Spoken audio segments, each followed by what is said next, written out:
And on this video, we're going to be going over the state of the 2021 Chicago White Sox. Let's get into it.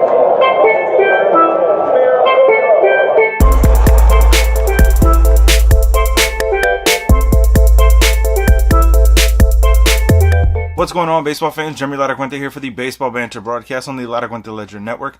And as I said in the open, today we will be discussing the state of the 2021 Chicago White Sox. But before we get into it, if you love all things baseball, make sure you join us here by hitting that subscribe button, as there's a ton of baseball content coming for you this year, so make sure you keep it locked in. So now, when we begin with the Chicago White Sox, we have to look at the offseason moves that the team made.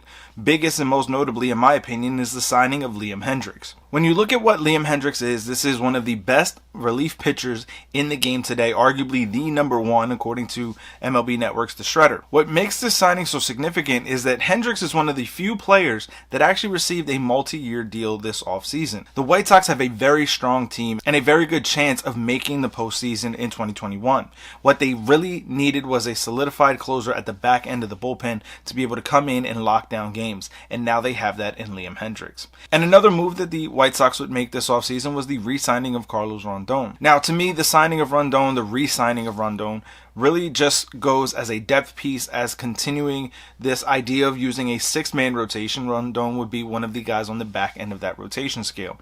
I think that for the White Sox and for all teams in Major League Baseball, a six-man rotation will be very much implemented this year to try to prevent injuries, especially coming off of the shortened 60-game season in 2020. When you look at what Rondon can be, he's a solid guy, and for his career, he's at a 4.14. So when you look at what he can be for the White Sox, especially given the opportunities they have on the offensive end, this is a very solid back end of the rotation kind of pitcher. Now, another pitcher that the White Sox would sign would be that of Lance Lynn. Lance Lynn is going to be a guy who's going to slot into that rotation without question and be one of their better starters. And while he's likely going to have a high threes ERA, he's going to be a very good pitcher for the Chicago White Sox. And again, given the offense that they have that we'll get into in a moment, bringing in Lance Lynn is really going to help them solidify this rotation and also have a solid veteran presence. And speaking of veteran presence, the White Sox would also bring in Adam Eaton as outfield depth, and we know that Eaton is a very, very good right fielder in terms of his defensive prowess.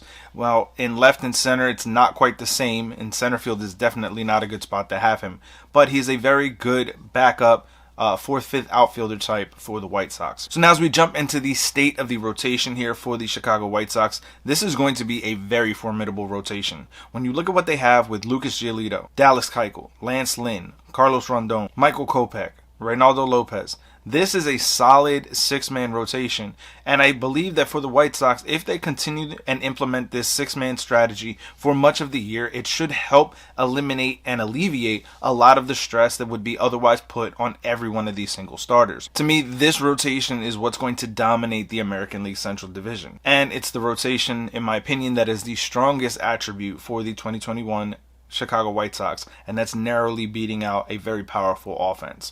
Now, as we get into the state of the bullpen for the Chicago White Sox, outside of Liam Hendriks, there really aren't many notable names to discuss in this pen. However, I do believe that because of the strength of their rotation, the bullpen won't be quite as necessary early on in the season. However, as the season progresses, I do think that the bullpen will become more of a focus for the White Sox front office and White Sox management to try to reinforce that pen. When you look at what the White Sox are, again, because of the strength of the rotation and the offense, I think that the bullpen can kind of get by for the first few months.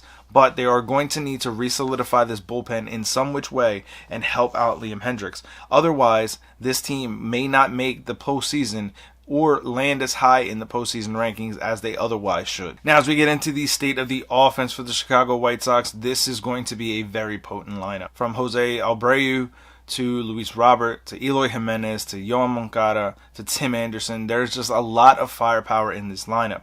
When you look at what the White Sox are going to be able to do, they're going to be able to outpitch and outhit many of the teams that they're going to face, especially in the American League Central Division. I do believe that the American League Central is going to be a little bit more competitive than most people are projecting, because I think the Royals are going to be a better team than most people project.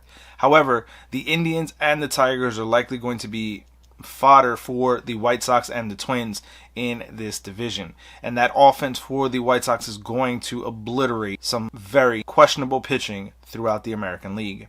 Now, as we jump into the state of the franchise to close out here, when you look at what this team is going to be, their biggest competition is no doubt going to be the Minnesota Twins. However, I think on the strength of their rotation and that offense, the White Sox are likely going to command the American League Central Division.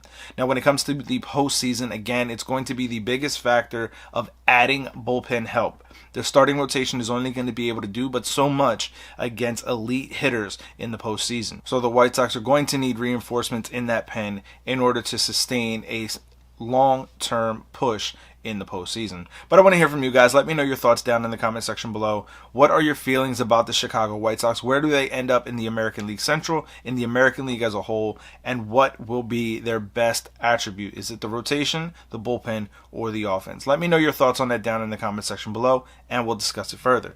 As always, if you haven't already done so, make sure you smash that like, subscribe, and bell to stay notified each and every single time we drop new content here. We're going to be finishing off the rest of the states of the Major League franchises between now and the end of the month as the Major League Baseball season begins on April 1st.